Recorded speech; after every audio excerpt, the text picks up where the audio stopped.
پاکستان کا 79واں جشن آزادی آج ملک بھر میں بھرپور جوش و جذبے کے ساتھ منایا جا رہا ہے۔ اسلام آباد میں 31 اور صوبائی دارالحکومتوں میں 21 توپوں کی سلامی سے دن کا آغاز۔ نماز فجر کے بعد مساجد میں ملک کی سلامتی، ترقی، یکجہتی اور خوشحالی کے لیے خصوصی دعائیں۔ مزار قائد پر گارڈز کی تبدیلی کی پروقار تقریب ہوگی۔ پاکستان نیول اکیڈمی کے چاق و چوبند دستہ گارڈ کے فرائض سنبھالے گا۔ تقریب میں گورنر، وزیر اعلیٰ سندھ سمیت اعلیٰ سول اور عسکری حکام شرکت کریں گے۔ مزار اقبال پر بھی گارڈز کی تبدیلی کی تقریب ہوگی۔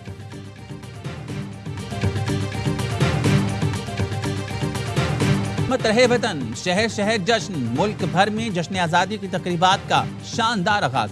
کراچی سے لے کر خیبر تک چراغاں ہو گیا۔ رات 12 بجتے ہی جشن عروج پر پہنچ گیا۔ سبز لاری پرچموں کی بہار، اہم شاہراہیں قومی پرچم کے رنگوں میں رنگ گئیں۔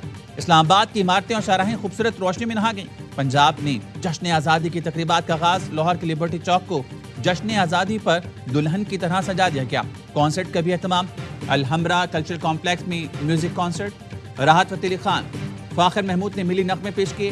مارکے حق کے شہداء اور غازیوں کو زبردست خراج تحسین پیش کیا گیا۔ آرٹس کونسل کراچی میں جشن آزادی پر شاندار آتش بازی۔ وزیر اعلیٰ سندھ نے جشن آزادی تقریباً کیک کاٹا۔ کراچی کے باغ ابن قاسم میں بھی آزادی کے جشن کی تیاری۔ پولو گراؤنڈ کوئٹہ میں جشن آزادی کی شاندار تقریب۔ وزیر اعلیٰ بلوچستان سرفراز بگٹی سمیت سیاسی اور عسکری حکام کی شرکت۔ آئی ایس پی آر نے جشن آزادی پر ملی نغمہ ریلیز کر دیا۔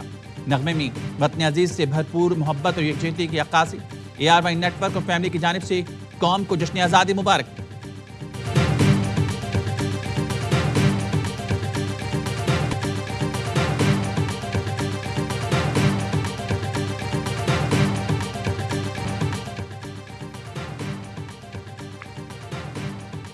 اسلام آباد میں یادگار فتح کی شاندار افتتاحی تقریب۔ قومی جذبے، حب الوطنی اور دفاع وطن کے عزم کا شاندار مظاہرہ۔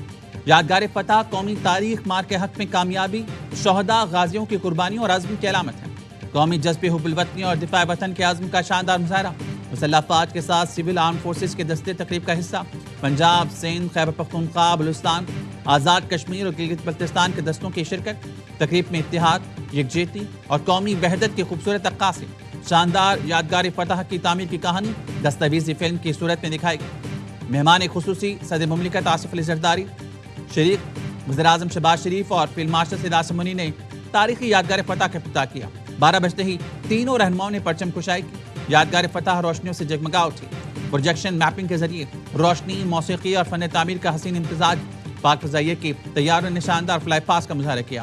تقریب میں نائب وزیر اعظم، چیئرمین سینٹ، اسپیکر قومی اسمبلی، سروس چیف سمیت اعلیٰ عسکری اور سول حکام شریک ہوئے۔ فیلڈ مارشل سید عاصم منی نے صدر آصف علی زرداری اور وزیر اعظم کو یادگار فتح کا خصوصی سیمینر پیش کیا۔ یادگار فتح مارکے حق میں کامیابی، شہداء اور غازیوں کی لازوال داستان ہے۔ امن و استحکام میں پاکستان کے کردار کی دنیا معترف ہے۔ صدر آصف علی زرداری کا یادگار فتح کی تقریب سے خطاب کہا۔ فیلڈ مارشل عاصم منیر کی قیادت میں پاکستان نے بھارتی فوج کو منہ توڑ جواب دیا، بھارت کو ذلت آمیز شکست دی۔ وزیر اعظم شہباز شریف نے خطاب میں کہا، یادگار فتح ہمارے عزم و ہمت اور مسلح افواج کی مہارت اور برتری کی علامت ہے۔ مارکے حق کی فتح قوم کے معرفت کا جھومر ہے۔ مارکے حق میں کامیابی پر فیلڈ مارشل سید عاصم منیر کو زبردست خراج تحسین پیش کرتا ہوں۔ مارکے حق کی کامیابی نے پاکستان کی عزت میں غیر معمولی اضافہ کیا، جس کی مثالیں ہیں ملتی۔ 8 ماہ میں شاندار یادگار فتح کی تعمیر فیلڈ مارشل سید عاصم منیر کی خصوصی دلچسپی کا نتیجہ ہے۔ پاکستان کے پانی کی ایک ایک بوند ہماری ریڈ لائن۔ بھارت اگر راہ راست بنایا تو اس سے جواب دیں گے۔ ہم امن چاہتے ہیں، ہماری امن کی خواہش کو کمزوری نہ سمجھا جائے۔ پاکستان کا 79واں جشن آزادی آج ملک بھر میں بھرپور جوش و جذبے کے ساتھ منایا جائے گا۔ دن کا آغاز اسلام آباد میں 31 اور صوبائی دارالحکومتوں میں 21 توپوں کی سلامی سے ہوگا۔ نماز فجر کے بعد مساجد میں ملک کی سلامتی، ترقی اور یکجہتی اور خوشحالی کے لیے خصوصی دعائیں مانگی جائیں گی۔ مزار قائد پر گارڈز کی تبدیلی کی پروقار تقریب ہوگی۔ پاکستان نیول اکیڈمی کا چاق و چوبند دستہ گارڈز کے فرائض سنبھالے گا۔ تقریب میں گورنر، وزیر اعلیٰ سندھ سمیت اعلیٰ سول اور عسکری حکام شرکت کریں گے۔ مزار اقبال پر بھی گارڈز کی تبدیلی کی تقریب ہوگی۔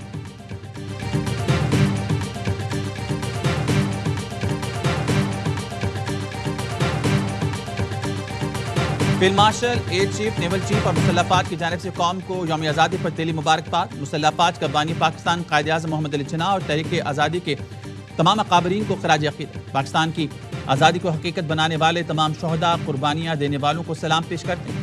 مسلح افواج کا کہنا ہے، شہداء غازیوں کی بے مثال قربانیوں نے ملک کی سلامتی، خود مختاری اور قومی مفادات کا تحفظ یقینی بنایا۔ پاکستان کی خود مختاری اور علاقائی سالمیت کے دفاع کے لیے مسلح فوج کا غیر متزلزل عزم. مسلح فوج آئین کی پاسداری اور قوم کی جانب سے سونپی گئی مقدس ذمہ داری پوری کرتی رہے گی. مسلح فوج امن و استحکام کے فروغ، قومی ترقی اور خوشحالی کے لیے سازگار ماحول کے قیام کے عزم پر قائم ہے.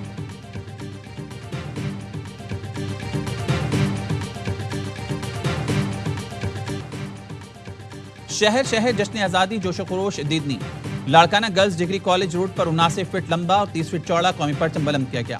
آتش بازی کا شاندار مظاہرہ. باغا بارڈر پر فضا پاکستان زندہ باد کے نعروں سے گونج اٹھی. پرچم اتارنے کی خصوصی تقریب، پنجاب رینجرز کے جوانوں کی شاندار پریڈ.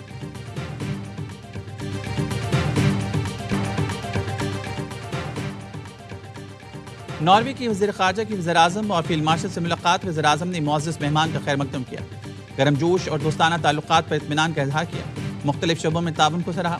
وزیر اعظم کی ناروے کی کمپنیز کو پاکستان میں تیل گیس کی تلاش کے شعبے میں سرمایہ کاری کی دعوت. وزیر اعظم نے فلسطین کی حمایت میں ناروے کے مضبوط اور اصولی موقف کو سراہا. نارویئن وزیر خارجہ نے وفد کے ہمراہ فیلڈ مارشل سید آصم منی سے GHQ میں ملاقات. فیلڈ مارشل نے عالمی امن اور علاقائی استحکام پر پاکستان کے نقطہ نظر کو اجاگر کیا. مشترکہ سیکیورٹی چیلنجز سے نمٹنے کے لیے تعاون اور کوششوں کی ضرورت پر زور دیا.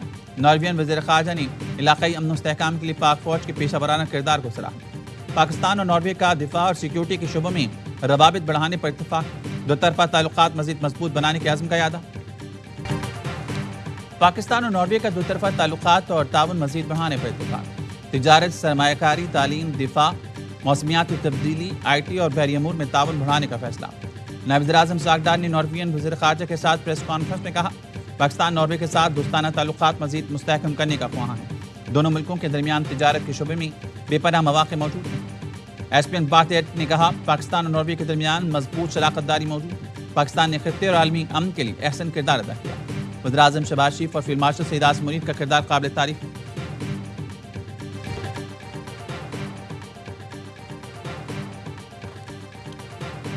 میر رضا قتل کیس میں نئی تحقیقاتی ٹیم کا طویل اجلاس. جائے وقوع پہنچنے والی پولیس نفی کا بیان قلمبند. موبائل افسر سے DSP رینک تک کے افسران کے بیانات لیے گئے. برطرف سابق DSP شارف فیصل، ارشد آفریدی اور سابق SHO گلستان جوہر کامران قریشی کے بیان قلمبند کیے گئے. میر رضا کے اسمارٹ واچ کی تصویریں بھی سامنے آ گئیں. اسمارٹ واچ پر social media accounts deactivate کے نوٹیفیکیشن موصول ہیں. نوٹیفیکیشن کے مطابق میر رضا کا سوشل میڈیا اکاؤنٹ 27 اگست کے بعد غیر فعال ہو جائے گا. تفتیشی ذرائع کا کہنا ہے اسمارٹ واچ فرانزک کے لیے NCBI کو دی گئی ہے. پولیس نے مقدمے میں ترمیم کے بعد ابتدائی رپورٹ عدالت میں جمع کرا دی. مقدمے میں قتل اور شواہد چھپانے کے دفاع شامل کی لی گئی. عدالت نے ابتدائی رپورٹ کو ریکارڈ کا حصہ بنا لیا. مقتول میر رضا کے بزنس پارٹنر محمد احمد کی ضمانت قبل از گرفتاری منظور. محمد احمد بطور بزنس پارٹنر ایک دکان چلاتا تھا. وکیل نے بتایا تعاون کے باوجود پولیس ان کے موکل کو ہراساں کرے گی. عدالت نے میر رضا کیس کے تفتیشی افسر کو بھی آئندہ سماعت پر طلب کر لیا. تحقیقاتی کمیٹی کے سربراہ DIG عامر فاروقی اپنی ٹیم کے ساتھ جائے وقوع کا دورہ کیا. میر رضا کی لاش ملنے کا مقام کا جائزہ لیا. تحقیقاتی کمیٹی کے اراکین نے آخری CCTV ویڈیو کے مقام کا بھی جائزہ لیا. کرائم سین سے میر رضا کے کچن تک پیدل گئے. سربراہ تحقیقاتی کمیٹی نے میر رضا کے کچن کے اندر جا کر معائنہ کیا. عملے سے بات چیت کی. عامر فاروقی نے کچن کے برابر والے دفتر کے عملے سے ملاقات کی. پوچھا کیا آپ میر رضا کو جانتے ہیں؟ عملے نے بتایا میر رضا کو اسی دن دیکھا جب سامان آیا تھا. اس کے بعد رائڈر ہی آتی تھی. کمیٹی نے کرائم سین کے قریب سے مٹی اور تیزاب کی 2 بوتلیں بھی قبضے میں لے لیں. یاوا نیوز کے سوال پر DIG عامر فاروقی نے کہا تحقیقات چل رہی ہیں، جلد کیس کی تفصیلات سامنے لائی جائیں گی. میڈیکل رپورٹ آئی، اس کی بنیاد پہ ہم آگے بڑھ رہے تھے. پھر اس کے اوپر اعتراض آئے، دوسری میڈیکل رپورٹ آ گئی کہ شواہد چھپانے کے جرم میں. تو کیا یہ صرف ان ڈاکٹر کے خلاف تحقیقات ہوگی اس حوالے سے، یا جو پولیس اہلکار اگر اس میں کوئی ملوث پائے گئے ان کے خلاف بھی ہوگی؟ دیکھیں تو کسی کے لیے بھی ہو سکتی ہے. شواہد چھپانے پر کسی کے خلاف بھی کارروائی ہو سکتی ہے. ایڈیشنل IG آزاد خان کا میر رضا کیس میں محکمانہ کارروائی کا اندیا. یاوا نیوز سے گفتگو میں کہا کیس میں دوسری میڈیکل رپورٹ آنے کی وجہ سے ایشو ہوا. قتل سے متعلق ہم نے شواہد جمع کی ہیں. نئی میڈیکل رپورٹ آئی تو پرانی کمیٹی کو ختم کر دیا گیا. اب نئی کمیٹی تحقیقات کرے گی. پنکی کیس میں حتمی چلان جمع کرا دیا، اب ٹرائل چلے گا.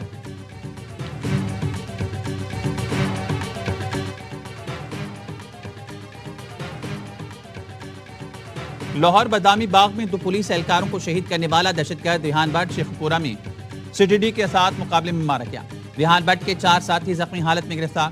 بادامی باغ میں ملزم ریحان کی فائرنگ سے سب انسپکٹر عدیل اور ہیڈ کانسٹیبل اسد شہید ہو گئے۔ ملزم کا بھائی فیضان کچھ عرصہ قبل مبینہ پولیس مقابلے میں مارا گیا تھا۔ ملزم ریحان اور ساتھیوں کی گرفتاری کے لیے ناکہ بندی کر کے سرچ آپریشن کیا جا رہا تھا۔ ایک اور واقعے میں نواکوٹ اقبال ٹاؤن میں نامعلوم حملہ آور کی فائرنگ سے ایک اہلکار شہید اور راہگیر زخمی ہوا۔ فائرنگ کی سی سی ٹی وی ویڈیو سامنے آ گئی۔ کراچی کے مختلف علاقوں میں ہوائی فائرنگ، ایک جاں بحق 70 زخمی۔ پاپوچ سرافہ بازار کے قریب نامعلوم سم سے گولی لگنے سے خاتون جاں بحق۔ عائشہ منزل کے قریب ہوائی فائرنگ سے ایک شخص زخمی۔ لائنز ایریا اور جناح اسپتال کے قریب ہوائی فائرنگ کی زد میں آ کر 2 افراد زخمی۔ ناظم آباد چاندنی چوک کے قریب 10 سالہ بچہ زخمی۔ کرنگی بلال کالونی اور شریف آباد میں نامعلوم گولی لگنے سے 3 افراد زخمی۔ آئی چندریکر روڈ صدر پریڈی پاکستان بازار کے قریب ہوائی فائرنگ سے 4 افراد زخمی ہوئے۔ مختلف علاقوں میں ہوائی فائرنگ میں ملوث 9 ملزمان اسلحہ سمیت گرفتار۔ حکومت کے گڈز ٹرانسپورٹرز اور پیٹرولیم ڈیلر سے مذاکرات ناکام۔ گڈز ٹرانسپورٹرز کے ساتھ کراچی، پیٹرولیم ڈیلرز کے ساتھ اسلام آباد میں نشست بے نتیجہ۔ صدر آل پاکستان گڈز ٹرانسپورٹرز اتحاد ملک شہزاد اوان کا کہنا ہے وعدے و یقین دہانی نہیں، عملی اقدامات چاہتے ہیں۔ وفاقی اور سندھ حکومت ہمارے مطالبات کے حل میں سنجیدہ نہیں، مطالبات کی منظوری اور نوٹیفیکیشن تک ملکی ہڑتال جاری رہے۔ پیٹرولیم ڈیلرز ہفتے کے روز ہڑتال کے فیصلے پر قائم، کہا 15 اگست کو ملک بھر میں پیٹرول پمپس بند رکھیں گے۔ گڈز ٹرانسپورٹرز کی ہڑتال سے جانوروں کی خوراک کی ترسیل متاثر، کراچی میں دودھ کے بحران کا خطرہ، خوراک کی قلت سے قیمتی مویشیوں کی زندگیوں کو سنگین خطرات لاحق۔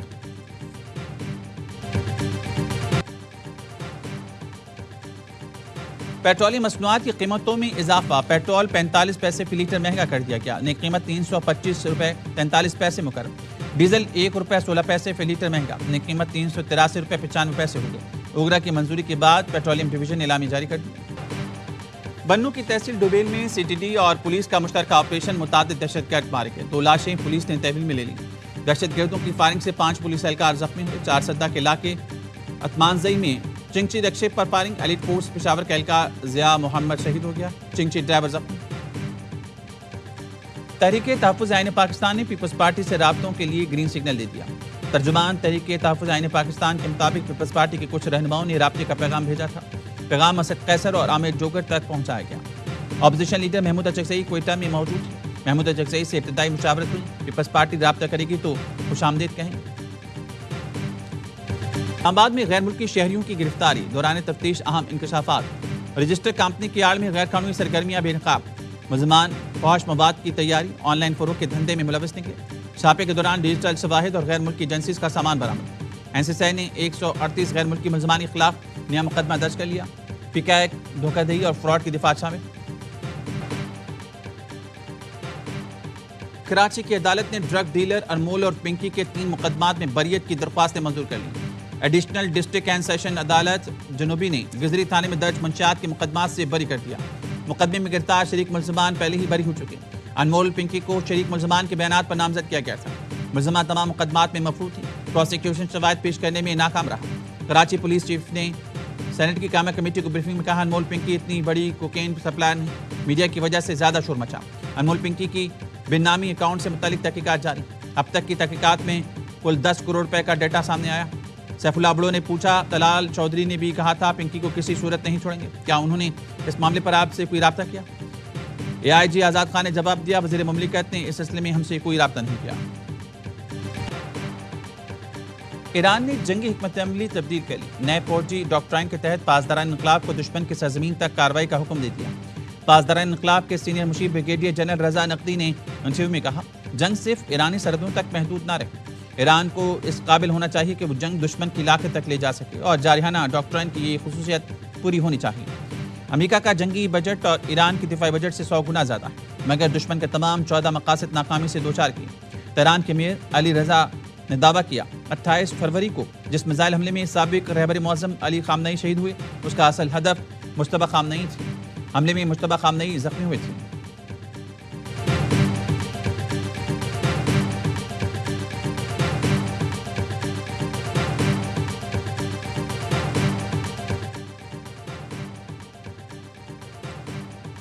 غزہ میں اسرائیل کی جاری صہیونی فضائی حملے میں غزہ سٹی کے نئے پولیس چیف شہید ہو گئے۔ حملے میں ان کے 2 محافظ شدید زخمی ہو گئے۔ قابض فورسز نے کرنل جمال ابو قمیل کی گاڑی کو ڈرون سے نشانہ بنایا۔ خان یونس میں بھی 2 فلسطینیوں کو شہید کر دیا گیا۔ حماس کے زیر انتظام وزارت داخلہ نے جمال ابو قمیل کی شہادت کی تصدیق کر دی۔ گزشتہ ماہ غزہ پولیس سربراہ بریگیڈیئر جنرل عبد الناصر کو بھی اسرائیل نے شہید کر دیا تھا. ان کی گاڑی کو شیخ رضوان کے علاقے میں فضائی حملے میں نشانہ بنایا گیا تھا. ملک بھر میں ربیع الاول کا چاند نظر نہیں آیا. یکم ربیع الاول 15 اگست بروز ہفتہ کو ہوگی. 12 ربیع الاول 26 اگست بروز بدھ کو ہوگی. چیئرمین مرکزی روہت ہلال کمیٹی نے اعلان کر دیا.